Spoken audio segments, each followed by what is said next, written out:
وہ جاندار چیز ہے جو بڑھتی ہے، پھلتی پھولتی ہے، ہر وہ جان اس میں جان ہے اور اس نے موت کا ذائقہ چکھنا ہے۔ اور امام ابو قیامہ یافع نعیمی نے اس سے آگے اپنا قلم اٹھایا، بیان کرتے ہیں کہ نفس ذائقۃ الموت، کہ ہر جاندار نے موت کا ذائقہ چکھنا ہے۔ اب ذائقے بھی دو طرح کے ہوتے ہیں، دو قسم کے ہوتے ہیں، تو فرمایا ایک ذائقہ ہوتا ہے کڑوا، ایک ہوتا ہے میٹھا۔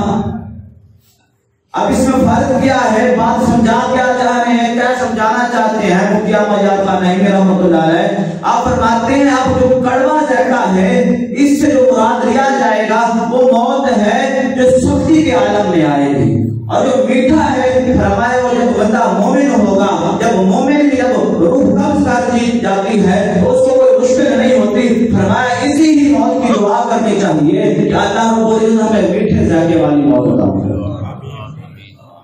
اور امام الانبیاء علیہ الصلوۃ والسلام کے غلاموں، دوسری آیت مبارکہ جو میں نے تلاوت کی ہے کہ اللہ رب العزت نے 29واں پارہ سورۃ الملک شریف میں جو بیان فرمایا کہ خلق الموت والحیات لیبلوکم ایکم احسن عملا، کہ اللہ رب العزت نے موت کو پیدا فرمایا ہے۔ پہلے کس کو پیدا فرمایا ہے؟ موت کو پیدا فرمایا ہے، والحیات پھر زندگی کو پیدا فرمایا ہے۔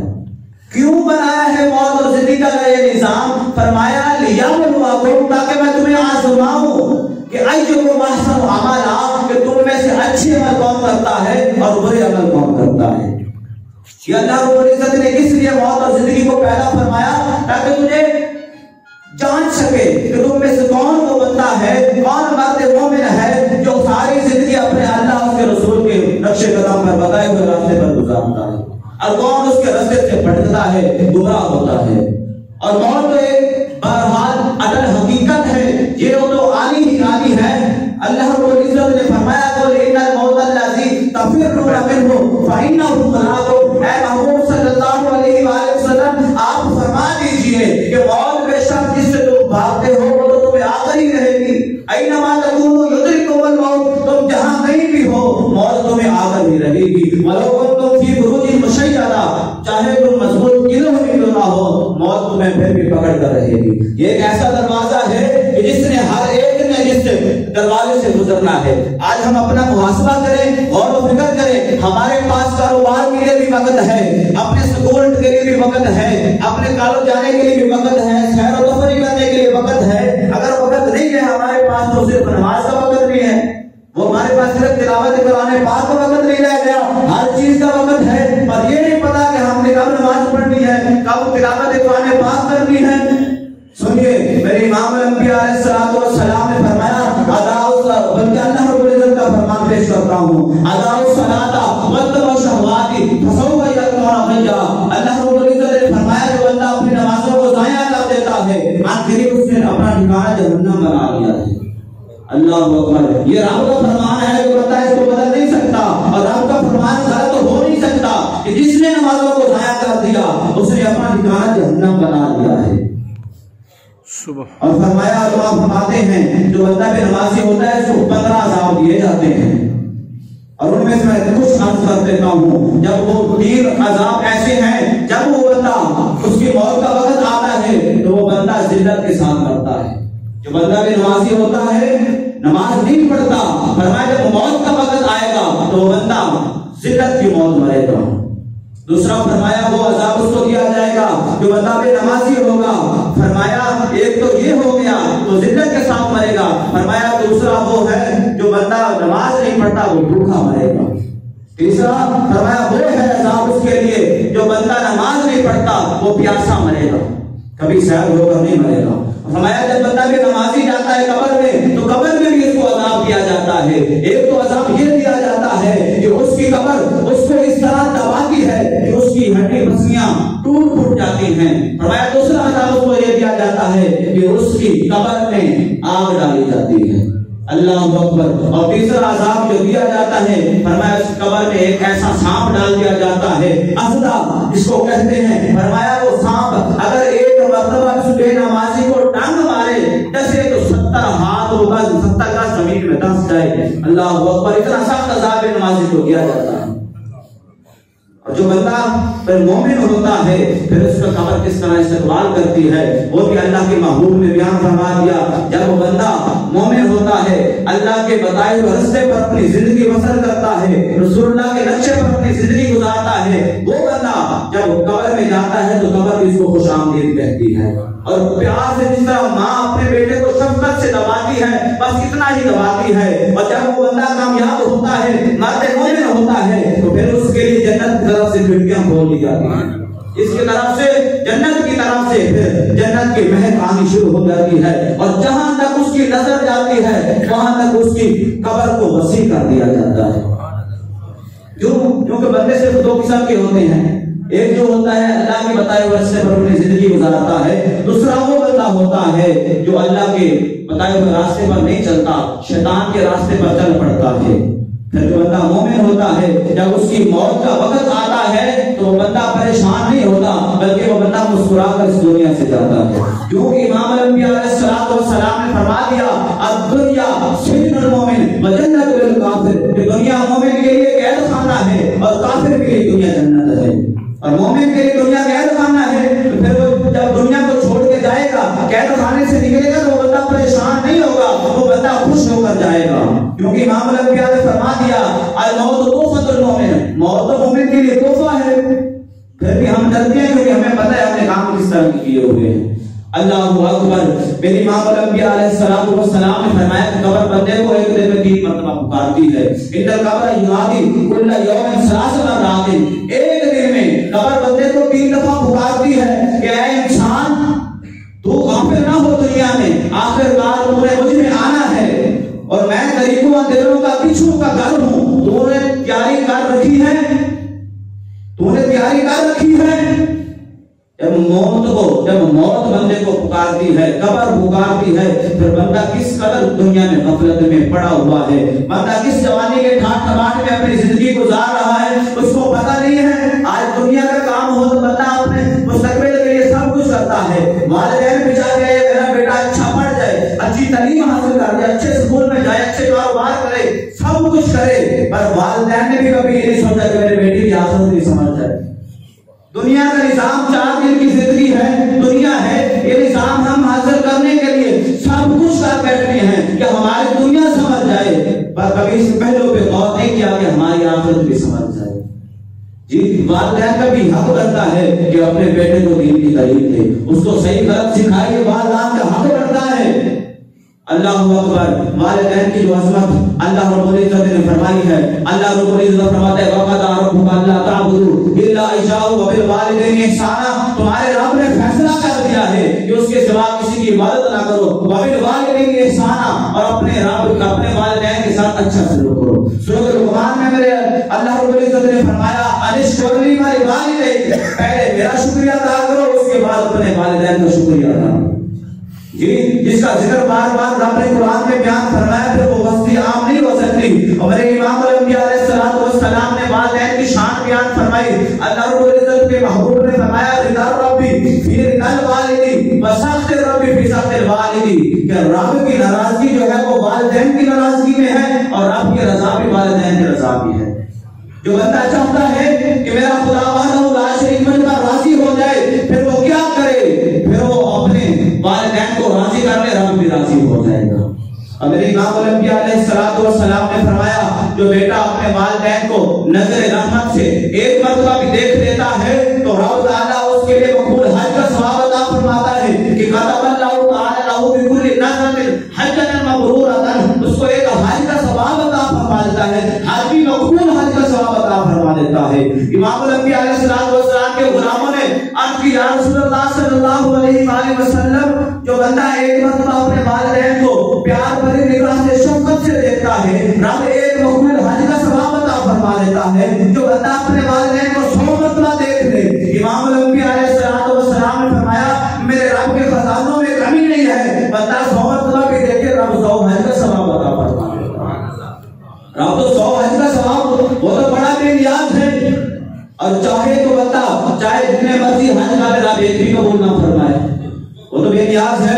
حضرت مالک بن دینار آپ ایک مرتبہ حج کرنے کے لیے تشریف لے گئے. فرماتے ہیں اس وقت بڑا ہی رش تھا بڑے لوگ آئے ہوئے تھے حج تو میں نے عرض کی مولا کیا کوئی بندہ ایسا بھی ہے جس کا حج قبول نہیں ہوا؟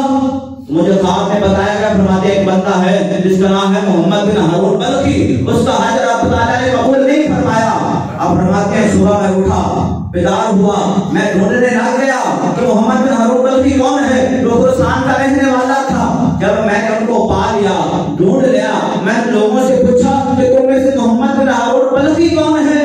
وہ لوگ آگے سے کہنے لگے آپ پوچھ رہے ہیں، وہ تو بڑا اللہ والا ہے، بڑا نیک ہے، آپ کیوں پوچھ رہے ہیں؟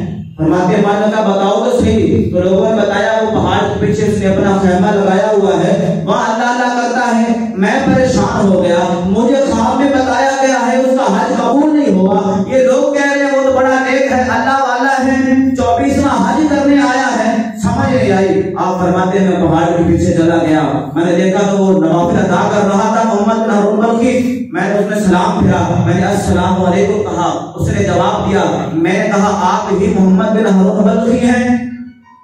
تو وہ آگے سے کہنے لگے جی میں محمد بن ہارون بلخی ہوں، پر آپ مالک بن دینار تو نہیں ہیں؟ کہنے لگے جی میں پریشان ہو گیا، اس کو یہ بھی پتا کہ میں مالک بن دینار ہوں۔ جو پوچھا مالک بن دینار آپ کیسے آئے ہیں، کس طرح آپ کا آنا ہوا؟ تو میں نے کہا نہیں میں آپ سے اس ویسے ملنے آیا ہوں۔ فرمایا نہیں صحیح بات کر، کیسے آئے تھے؟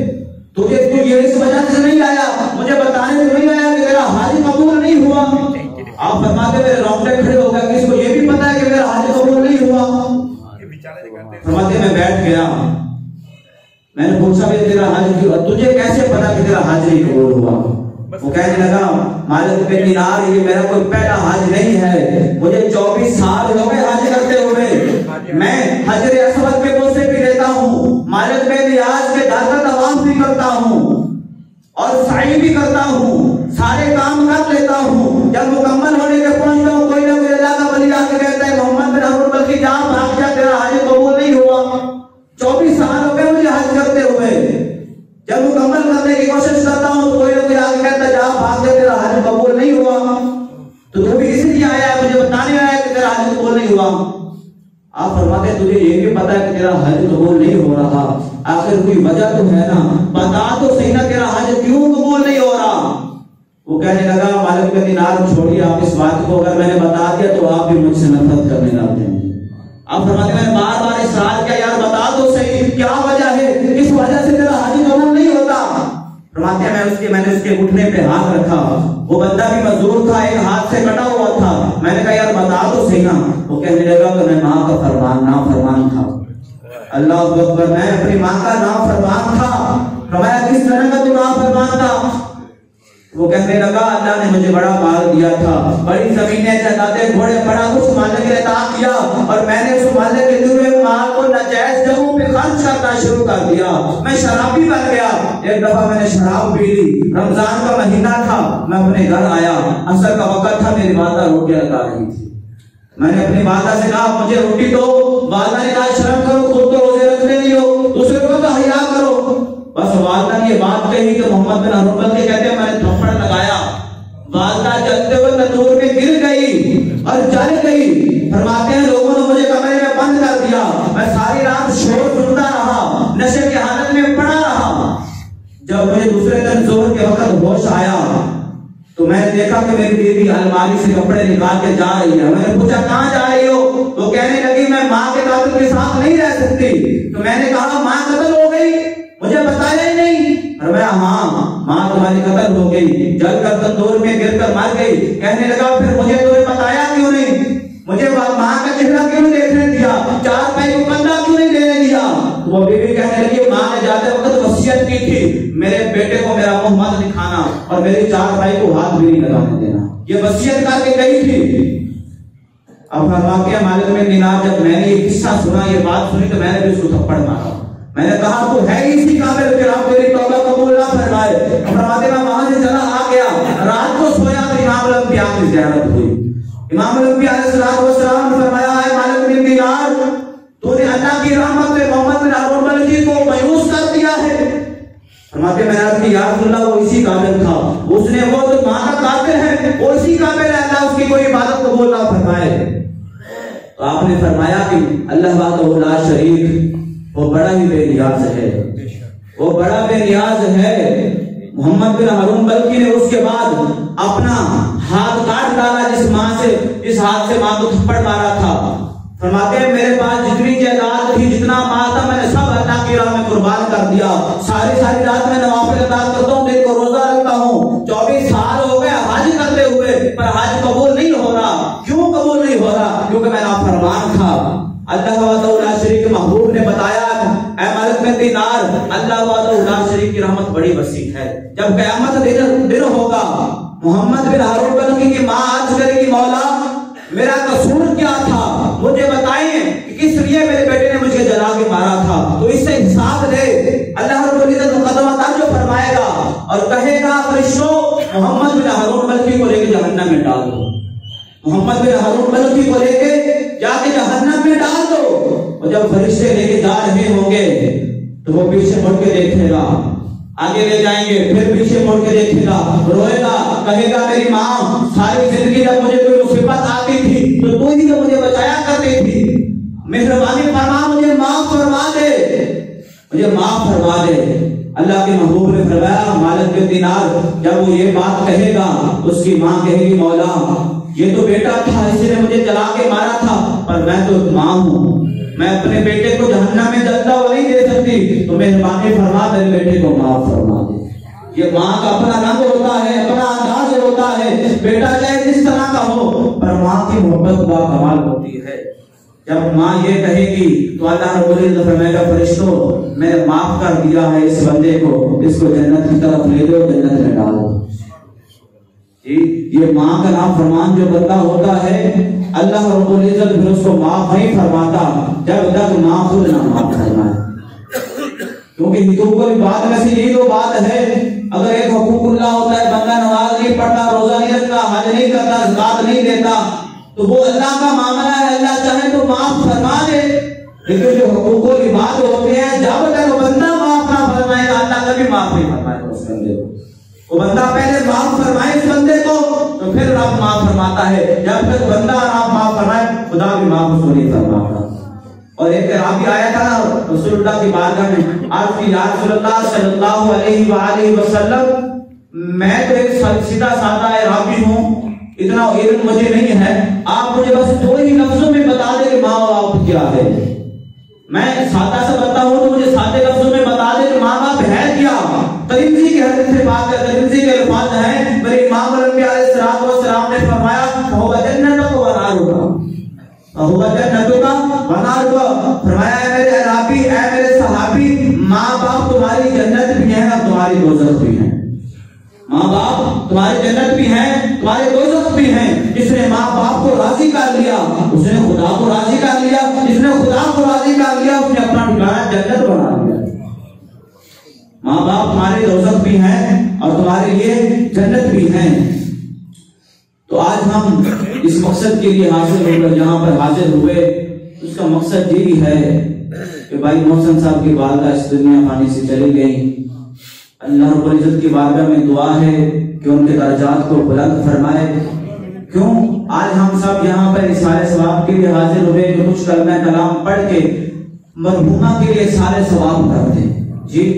اور میرے نبی پاک صلی اللہ علیہ وآلہ وسلم کا فرمان ہے کہ جب مردہ قبر میں دفن ہو جاتا ہے تو پھر وہ شدت سے انتظار کرتا ہے کہ اس کے لیے کوئی بندہ دعائے مغفرت کرے.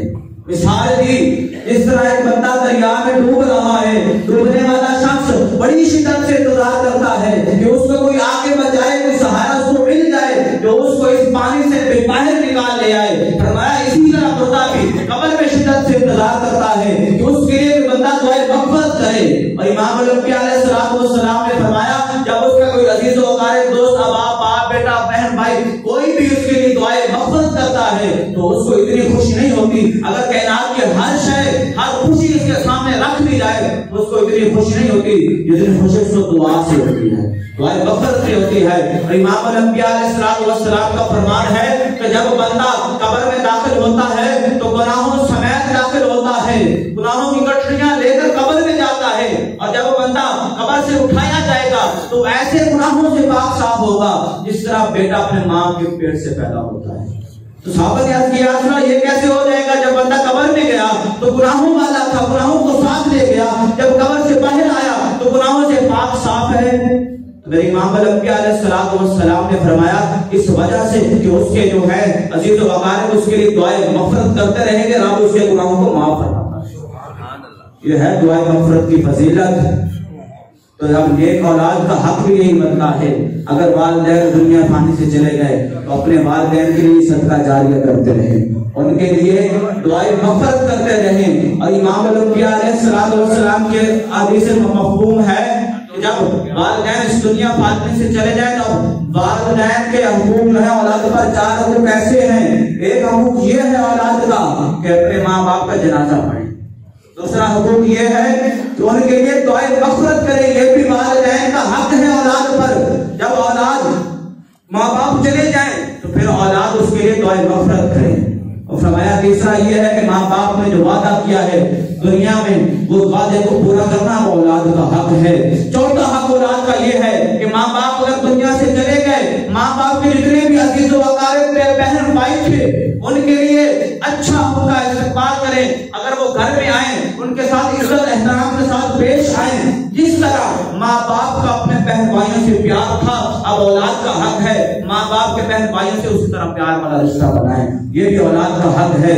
دعا ہے کہ اللہ رب العزت ہمیں اپنے والدین کا ادب و احترام کرنے کی توفیق عطا فرمائے اور اپنے والدین کی خدمت کرنے کی توفیق عطا فرمائے، اور جن کے والدین اس دنیا فانی سے چلے گئے اللہ رب العزت ان کے درجات اور ان کی کامل مغفرت فرمائے۔